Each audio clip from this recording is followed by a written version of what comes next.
Hello दोस्तों, मैं प्रियंका तिवारी फिर आप लोगों के सामने एक नई कहानी को लेके उपस्थित हूँ।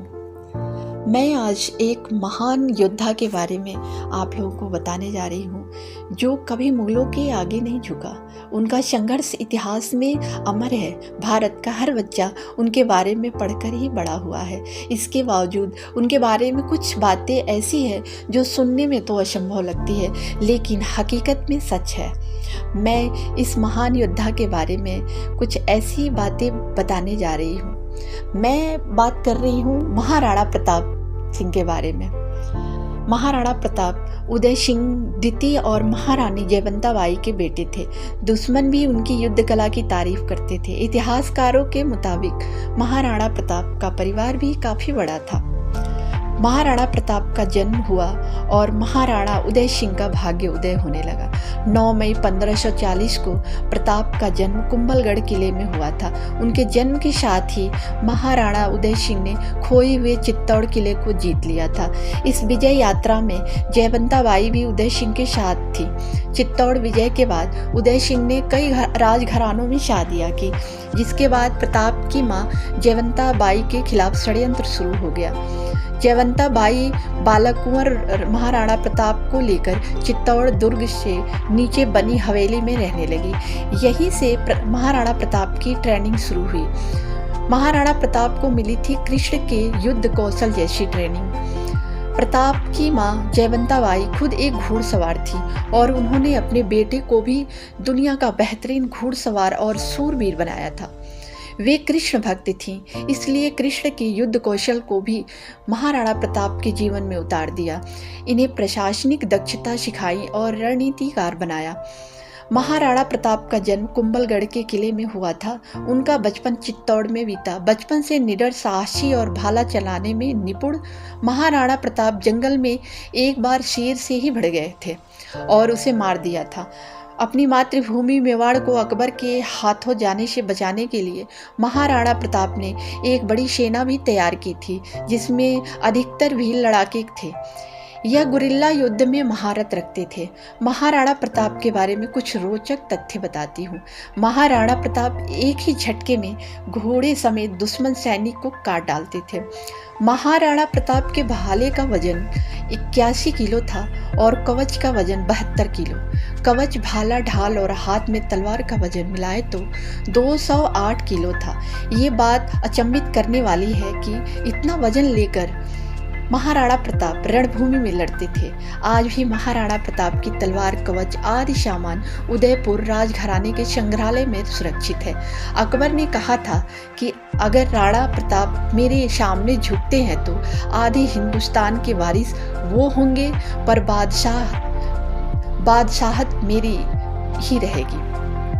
हल्दी घाटी की लड़ाई में मेवाड़ से 20,000 राजपूत सैनिक थे अकबर की ओर से।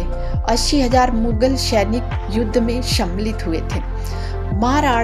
महाराजा राणा प्रताप के घोड़े चेतक का मंदिर भी बना, जो आज हल्दी घाटी में सुरक्षित है।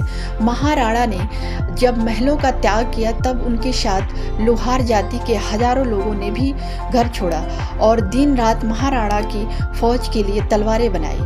इसी समाज को आज गुजरात, मध्य प्रदेश और राजस्थान में गडलिया लोहार कहा जाता है। नमन है ऐसे लोगों को। हल्दी घाटी के युद्ध के 300 साल बाद भी वहां जमीनों में तलवारें पाई गई। आखिर बार तलवारों का 1985 में हल्दी घाटी में मिला। महाराणा प्रताप को अस्त्र शस्त्र की शिक्षा जयमल मेड़तिया ने दी थी और 8,000 राजपूतों को लेकर 60,000 से लड़े थे। उस युद्ध में 48,000 सैनिक मारे गए थे, जिनमें 8,000 राजपूत और 40,000 मुगल थे। 10 मेवाड़ के आदिवासी भील समाज ने वे प्रताप को अपना बेटा मानते थे और प्रताप भी बिना भेदभाव के उनके साथ रहते थे। आज भी मेवाड़ के राज चिन्ह पर एक तरफ राजपूत है तो दूसरी तरफ भील। 26 फीट का नाला एक छलांग में लांघ गया था महाराणा प्रताप का चेतक। कहते हैं कि जब कोई अच्छाई के लिए लड़ता है तो पूरी कायनात उसे जीत दिलाने में लग जाती है। यह बात हम इसलिए कह रहे हैं क्योंकि उनका घोड़ा चेतक भी उन्हें जीत दिलाने के लिए अंतिम समय तक लड़ता रहा। चेतक की ताकत का पता इसी से लगाया जा सकता है कि उसके मुंह के आगे हाथी की सूंड लगाई जाती थी। यह चेतक और चेतक नाम के घोड़े थे। महाराणा प्रताप का घोड़ा चेतक हवा से बात करवाता था, जो महाराणा को 26 फीट का दरिया पार करने के बाद भी वीर गति को प्राप्त हुआ था। उसकी एक टांग टूटने के बाद भी वह दरिया पार कर गया, जहां वो घायल हुआ। वहीं आज खोड़ी इमली नाम का पेड़ है, जहां मरा वहां मंदिर है। मरने से पहले महाराणा प्रताप ने खोया हुआ 85% मेवाड़ फिर से जीत लिया था। सोने चांदी और महलों को छोड़ वो 20 साल मेवाड़ के जंगलों में घूमे। महाराणा प्रताप के स्वयं का वजन 110 किलो और लंबाई 7 फुट 5 इंच थी।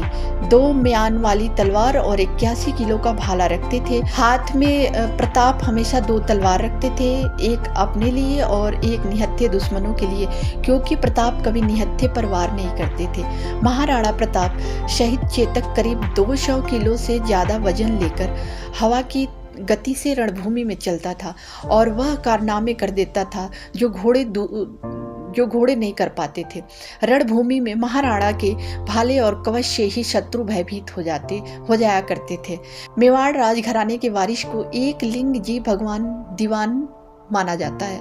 छत्रपति शिवाजी महाराज भी मूल रूप से मेवाड़ से ताल्लुक रखते थे। वीर शिवाजी के परदादा उदयपुर महाराणा के छोटे भाई थे। मेवाड़ राजघराना आज भी दुनिया का सबसे प्राचीन राजघराना है। अकबर को अफगान के शेर रहमूर खान ने कहा था, अगर तुम महाराणा प्रताप और जयमल मैड़तिया को अपने साथ मिला लो तो तुम्हें विश्व विजेता बनने से कोई नहीं रोक सकता। शेख रहमून की बात पर गौर करते हुए अकबर ने महाराणा को एक प्रस्ताव दिया, जिसमें अकबर ने महाराणा प्रताप के सामने प्रस्ताव रखा कि अगर आप हमारी सियासत को स्वीकार करते हैं तो आधे हिंदुस्तान की सत्ता आपको दे दी जाएगी। लेकिन महाराणा ने इस प्रस्ताव को ठुकरा दिया। लगातार 30 वर्षों तक प्रयास करने के बावजूद अकबर महाराणा प्रताप को बंदी नहीं बना सका। हिंदुस्तान पुराने जमाने से ही सुसंस्कृत और संपन्न देश रहा है।